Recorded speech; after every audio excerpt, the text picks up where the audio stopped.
법무부의 내로남불에 대해서 또 묻겠습니다. 대통령 배우자 김건희 씨 주가 조작 의혹 받고 있는데 출국 금지했습니까? 출국 금지하셨습니까? 제가 위원님의 질문에 대답을 해야 되는지는 의문입니다만. 박은정 의원님 질의해 주시기 바랍니다. 네, 오늘 다시 한번 최혜병 특검법 관련한 입법 청문회에 혐의자 축소로 인한 직권남용 의혹을 받는 형사 피의자 대통령 윤석열이 참석하지 않아서 마지막 퍼즐에 대하여 제대로 된 진상규명이 제대로 되지 않을까 굉장히 우려가 됩니다. 이 사건은 사실은 윤석열 대통령에 대해서는 놀랍지도 않습니다. 전 검찰총장 당시에 자신의 측근인 한동훈 전 검사장의 수사를 방해하고 감찰을 방해했다는 중대비위 의혹으로 징계를 청구가 되어서 1심에서 중대비위에 해당한다는 판결을 받은 바 있는 그 사건 구조와 매우 유사한 수사 방해 사건입니다. 그러나 이 사건의 핵심 증인인 윤석열 대통령은 오늘 이 자리에서 나온 결과에 대해서 반드시 책임을 져야 될 것이라고 생각합니다. 그러니까 박정훈 대령 증인이 이 해병대의 명예를 실추한 것에 대해서 안타깝다고 말씀하셨는데 저는 박정훈 대령으로 인해서 해병대의 명예가 그나마 지켜졌다고 생각합니다. 박성재 법무부 장관에게 질문하겠습니다. 증인 박성재 장관께 질문하겠습니다. 이 자리 한번 보세요. 이쪽.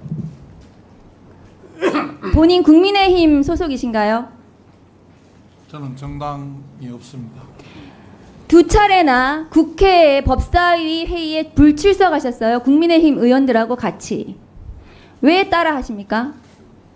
따라하는 것이 아닙니다. 저는 국회에서 국회법에 따른 절차와 그동안의 관례에 따라서 국회에서 저를 부르는데 장관이 소환하거나 왜 안 나오십니까? 왜 불출석하십니까? 다른 기관에서 나오는데 국민의힘 따라 하시는 거 아닙니까? 제가 충분히 국민의힘 법적으로 할수 있습니다. 따라서 불출석하신 거라고 저는 보여집니다. 위원님께서 무슨 근거로 제가 국민의회의를 국민의당을 따라서 잠깐 한다고 박은정 의원님 말씀하십니까? 발언을 잠깐 중단해 모욕되지 주시고 않습니까? 시간을 정지해 주시기 바랍니다. 장관 증인 질문하는 의원들의 자유입니다.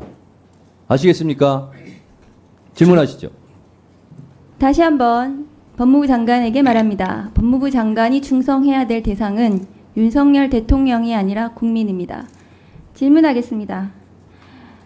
지난 3월 윤석열 대통령이 최혜병 순직 수사 사건 외압을 가한 혐의로 공수처 수사를 받고 있는 이종섭 전 장관을 호주 대사로 임명해 국외로 빠져나가도록 했습니다. 법무부가 이 과정에서 출국 금지를 해제해서 도주 대사라는 오명을 쓰게 했는데요. 증인은 조사도 받지 않은 장관, 국방부 장관에 대해서 해외로 출국을 도피했다는 의혹으로 지금 공수처 수사 고발이 되어 있습니다.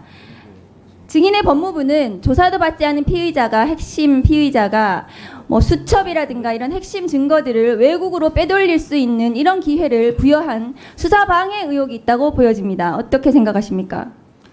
위원님께서 저를 고발을 하셨는데 제가 위원님의 질문에 대답을 해야 되는지는 의문입니다만. 답변 안 하셔도 됩니다. 증인은 이해 충돌에 해당하지 않습니까? 다시 발언 중단해 주세요. 박은정 의원님 다시 질의해 주세요. 네, 누구는 출국 금지를 해제시켜주고 또 누구는 출국 금지를 유지하고 법무부의 내로남불에 대해서 또 묻겠습니다. 법무부 대통령 배우자 김건희 씨 주가 조작 의혹 받고 있는데 출국 금지했습니까? 출국 금지하셨습니까? 오늘 이 입법 청문회와 관계없는 질문이신 것 같습니다. 출국 금지하셨냐고 묻습니다. 지금 관련이 있습니다. 출국 제가- 금지에 대해서 묻고 있습니다. 제가 개인의 출국 금지 그만하겠습니다. 사유를 장관이 알 수가 없습니다. 장관님이 출국 금지에 대해서 모르신다고요? 출입국 본부 업무가 장관님 업무 아닙니까? 대한민국 국민 누가 출국 금지되는지를 장관이 알 수가 없습니다. 김건희 씨 출국 금지에 대해서 모르신다고요? 장관께서 한 번도 출국 확인해 금지가 본 안 적이 되어 있는지 없습니다. 모르신다고요? 한 번도 확인해 본 적이 없습니다. 이상입니다. 박정훈 증께 묻겠습니다. 영상 한번 보시죠. 7월 31일 벌어진 일입니다. 오전 11시 안보실 회의를 주도하던 대통령이 경로하고 대통령실이 이종섭 국방부 장관에게 전화를 건 것이 출발점이었습니다. 긴박했던 이날의 상황은 이종섭, 박진희, 김계환으로 연이어 전화와 VIP 명령을 하달했던 것으로 보입니다. 8월 2일 상황도 한번 보시죠. 수사 결과를 경찰에 이첩하자 휴가 중이던 윤석열 대통령은 개인 휴대전화를 통해 출장 중이던 이종섭 국방부 장관에게 3차례에 걸쳐서 전화를 합니다. 휴가 중에도 마음이 놓이지 않았던 윤 대통령은 임기훈 국방비서관, 신범철 국방부 차관에게도 전화를 걸었고 윤 대통령의 전화를 받은 이후 대통령실, 국방부, 해병대 사이에서 긴박한 연락들이 오갔습니다. 결국 저녁 7시 20분 국방부 검찰단은 경북경찰청으로부터 이첩된 수사 결과를 회수했습니다.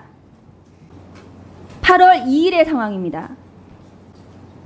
저 순서도만 보셔도 이 사건이 어떻게 진행됐는지 아실 수 있고 이 사건에 대통령실이 어떻게 긴밀하게 긴박하게 개입이 됐는지 이 수사 외압이 어떻게 행사됐는지 볼 수 있습니다. 박정은 증인께 묻습니다. 이 작년 7월 31일, 8월 2일 많은 일들이 있었습니다. 박정은 증인은 이 사건을 수사하고 결과를 보고하고 할 당시에는 몰랐던 내용입니다. 그 이후에 벌어진 상황인데 이 내용을 보시고 어떤 생각이 드십니까? 참담했습니다. 7월 30날에 당시 국방부 장관에게 오후에 보고를 하고 이제 7월 31일 날 언론 브리핑을 하고 이후에 8월 2일 날 경북경찰청에 사건을 이첩하겠다. 이것이 계획이 된 타임 테이블이었고 관련 내용은 지금 자리에 위치하고 있는 이종섭 장관에게도 정확하게 다 보고를 했습니다. 대한민국은 법치국가라고 제가 앞에서 말씀드렸습니다. 절차대로 법대로 규정대로 진행되면 될 일입니다. 한 사람의 경로로 인해서 이 모든 것이 꼬이고 모든 것이 엉망진창이 되고 지금 현재 수많은 사람이 범죄자가 되었습니다. 그 과정에 저렇게 많은 통화와 공모가 있었다는 것이 너무나 참담하고 대명청지 이 대한민국에 어찌 이런 일이 있을 수가 있는지 도대체 납득이 되지 않습니다. 이상입니다. 자, 여러분들은 지금까지 이런 뉴스들을 보면 어떤 생각이 드셨나요? 제가 항상 여러분들께 뉴스만 평소에 잘 챙겨보셔도 돈이 된다. 돈을 벌 수 있다라고 말씀을 드렸는데요. 아직도 그냥 뉴스만 보고 끝내는지 아니면 이 뉴스를 어떻게 이용할 수 있을지 이 부분을 고민하고 계시는지를 되물어보고 싶습니다. 자, 그 이유가 뭐냐면 제가 지난 11월 초에 여러분들께 뭐라고 말씀을 드렸죠? 지금은 로봇 사업에 관심을 가져야 한다. 뉴스만 보고 그냥 넘기지 마시고 투자 쪽으로 생각을 한번 해보셔야 한다. 라고 말씀을 드렸습니다. 그리고 나서 이런 썸네일들을 뉴스를 통해서 많이 보셨을 텐데요. 이런 로봇 산업이 이슈가 됐을 때 부자들은 어떻게 생각한다? 로봇 관련주는 뭐가 있는지, 어떤 종목이 가장 좋은지, 어디에 투자해야 돈이 몰리는지를 자연스럽게 생각한다고 제가 말씀을 드렸죠?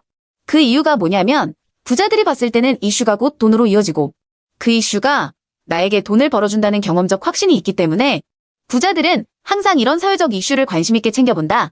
이렇게 제가 말씀을 드렸는데요. 이번에도 마찬가지입니다. 제가 지난번에 시청자분들과 함께하는 주식으로 수익 내기 이벤트를 진행했었는데요. 당연히 100% 무료로 진행을 했고 자 여기 보시면 아시겠지만 제가 지난번에도 저한테 로봇이라고 문자 남겨주신 모든 시청자분들께 이렇게 로봇 관련주 중에 가장 급등할 확률이 높은 딱 한 종목, 많은 종목이 아니라 딱 두산로보틱스 한 종목을 여러분들에게 추천드렸어요. 그러면서 여기 나와 있는 대로 정확히 얼마에 매수해야 하는지, 그리고 수익률이 어느 정도 나왔을 때 팔아야 하는지 이런 부분들까지 여러분들에게 정확히 알려드렸었는데 자, 지금 실제로 어떻게 되었다? 오른쪽을 보시면 아시겠지만 제가 11월 초에 문자로 이 두산로보틱스를 소개해드리고 나서 실제로 한 달도 지나지 않아서 이렇게 주가가 2배 이상 급등이 나왔다. 그래서 당시에도 굉장히 많은 분들이 제가 드린 이 종목으로 수익을 내실 수가 있었을 텐데요. 다시 한번 축하드린다고 말씀을 드리겠고 자 이번에도 마찬가지입니다. 앞으로 이슈가 될 수밖에 없는 게 겨울 한파이기 때문에 우리가 어떻게 생각해 볼 수 있다? 겨울 한파가 계속되면 피해가 커지고 한파에 필요한 물자나 관련 물품들이 반드시 필요할 수밖에 없다. 그럼 그 중에서 한파로 인해 가장 큰 수해가 예상되는 한 곳이 크게 부각받을 수밖에 없다. 당연히 우리가 이쪽으로 생각해야 된다는 겁니다. 자, 그렇기 때문에 제가 이번에도 뭘 보내드린다? 지난번과 똑같이 한파라고 저에게 문자를 보내주시면 제가 겨울 한파 관련주 중에 앞으로 대장주 역할을 하면서 주가가 가장 크게 급등을 한 종목을 구독자분들에게 문자로 종목명과 사고 파는 시점을 모두 알려드릴 거예요. 그래서 여러분들이 주식으로 돈 버는 연습을 한번 해보시라 이렇게 말씀을 드리고, 혹시라도 나는 주식을 하지 않는다 하시는 분들은 주변에 주식하시는 분들에게 추천을 해주셔도 되고, 아니면 연세가 있으셔서 투자가 어려우신 분들은 이 종목을 가지고 자녀분들에게 한번 사봐라, 이걸로 한번 수익을 내봐라, 이렇게 조언을 해주실 수도 있는 거겠죠? 그래서 지금 이 영상을 보시는 시청자분들 중에 나도 이번 종목이 좀 궁금하다 하시는 분들은 누구나 상관없이, 그리고 어느 시간대나 상관없이 부담 없이 이렇게 상단에 제 번호를 항상 남겨놓고 있습니다. 제 번호 010-4406-8870번으로 저에게 이런 식으로 지난번처럼 한파라고 문자 보내주시면 제가 이번에도 똑같이 무료 추천 급등주 문자를 보내드리겠습니다. 이해되시죠?